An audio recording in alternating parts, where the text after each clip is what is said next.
Welcome to the Moody's Tire and Auto Football Extra. Visit us at Moody's Tire for all your tire and automotive needs. Stop by and see us at 1600 Columbia Avenue.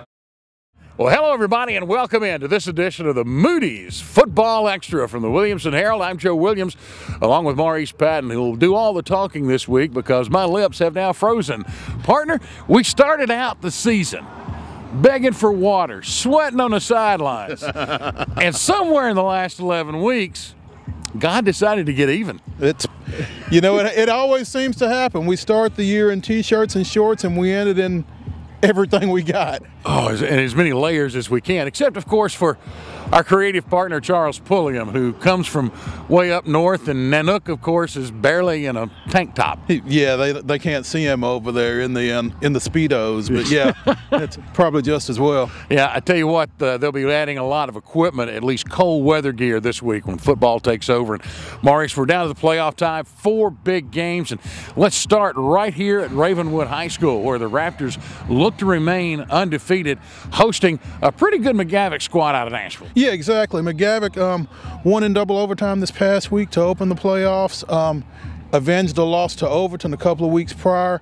They beat a good Franklin team earlier in the year, so Ravenwood knows what they've got on their hands coming in here Friday night. Of course, Ravenwood just brought the wood last week against Station Camp.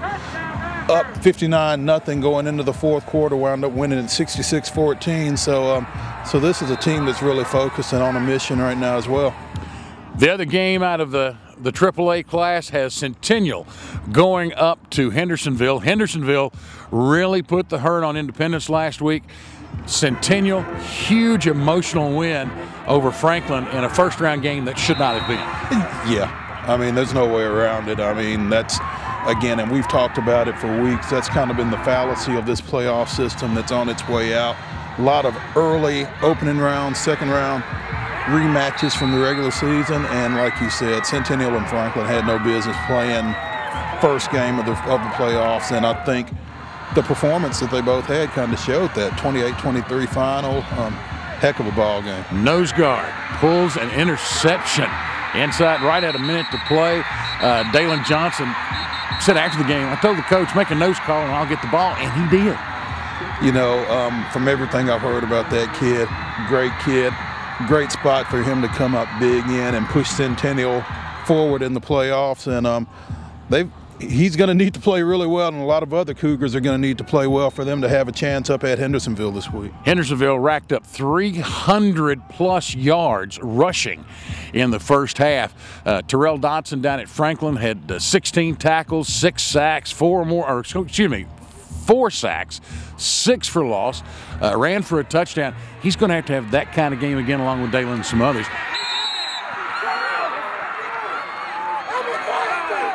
He's a heck of a linebacker. He's done a great job this year. Sideline to sideline kind of kid, and they're going to have that from that defense against Hendersonville and what they do in their running game in particular. Like you said, 300 rushing yards in the first half against Independence, 450 for the game, and they're going to pound that rock all night long. And, Centennial lost a big guy up front, Dylan Phillips. Yeah. Blows an ACL in that Franklin game, and the defensive front isn't where you want to be, mixing and matching things against Hendersonville. So they're going to really have their work cut out for them up front against that running game. And, of course, the winner of those 2 games, which unabashedly will say hopefully will be Ravenwood and Centennial, meet in the quarterfinals the next week. What a game that would be. If that were to come off, I'm looking at an empty parking lot out here. It won't be nearly this empty if that game comes about in 2 weeks. This will be the place to be in Williamson County. Maurice, the Division II playoffs involve Williamson County, and again, it's a home and travel situation. Brentwood Academy, ranked number 2 in the state by some folks, having to travel down to Memphis University School, where they opened up the season with a big 31-14 win. Yeah, that was a game where they lost their starting quarterback, Dawson Knox. They had 2 guys that they were playing at that spot for a couple of weeks after that, and then Jeremiah Oatsvall kind of took over the spot. And for a sophomore, he has really done a great job for him this year. And so they kind of go back to the scene of the crime. I think MUS has knocked them out of the playoffs. Yes.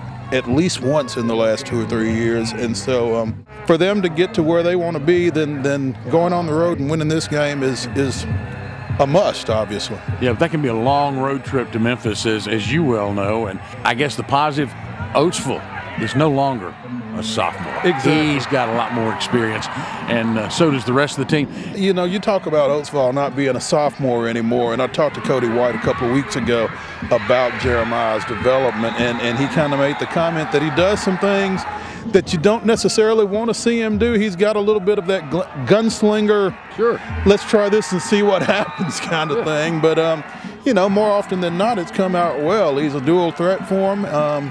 He runs the ball well, runs with some power. Very instinctive ball player, and he's fun to watch unless you're coaching him. So the only folks who are disappointed right now, the basketball team, they're anxious for him to come back. They're anxious for him to come back. I think they're anxious for the backup quarterback, Gavin Schoenwald, to come back as well. So I'm sure Hubie Smith is rooting for him, though. I was going to say, yeah, they'd rather see him keep playing. Speaking of keeping playing, BGA at home against Donaldson Christian. And, you know, the Wildcats are looking back to last year. Same situation, same round, same game. They're hoping for a different outcome because Donaldson Christian came down, won the game 27-20. BGA's playing really well right now, though, I think. Only loss in the last few weeks was to the defending Division IIA champion, Knoxville Webb.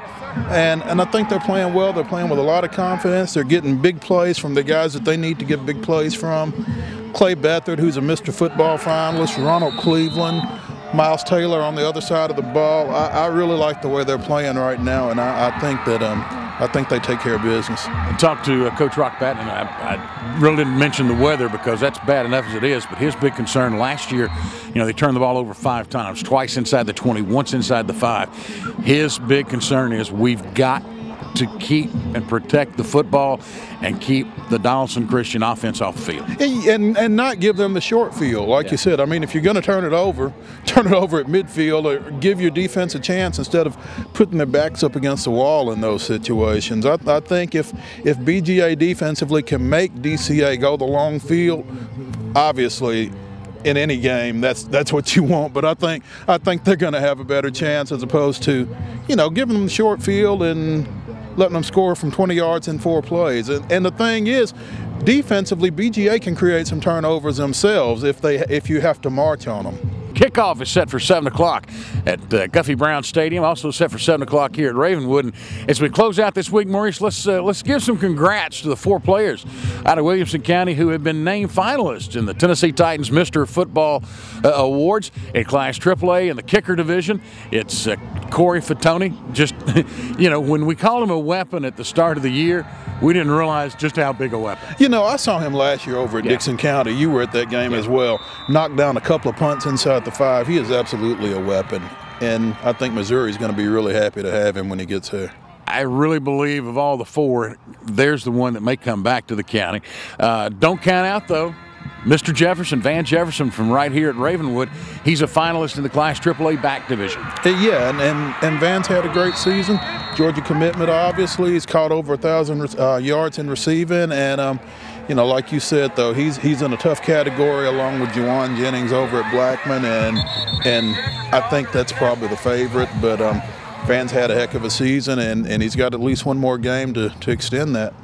Also in Division II in Single A, you mentioned Clay Beathard over at BGA, just a junior, and he's a Mr. Football finalist. Really doing some good things over there. Guy that can make plays for you both with his arm and with his feet, and something for BGA to build around past this year. And, of course, the one that Maurice and I are both really, really pulling for out of Brentwood Academy, Jackson Pittman. And Jackson, not only are we pulling for you because you're good, but you're talking to 2 linemen. Well, and the thing is, I went to school with Jackson's dad, Jack, over at MTSU. Great kid, great family, and you know, it's nice when you can see somebody that you know have the kind of success that Jackson has had, and yeah, we are pulling for him. All 4 of those nominees, finalists, we're hoping will bring home the big trophy to Williamson County. That's going to wrap it up for this week as we go try to find a bonfire to jump into. Special thanks to Charles Pulliam for making it look so easy to stay warm. We hate you, Charles, For Maurice Patton, I'm Joe Williams, and this has been the Moody's Football Extra from the Williamson Herald.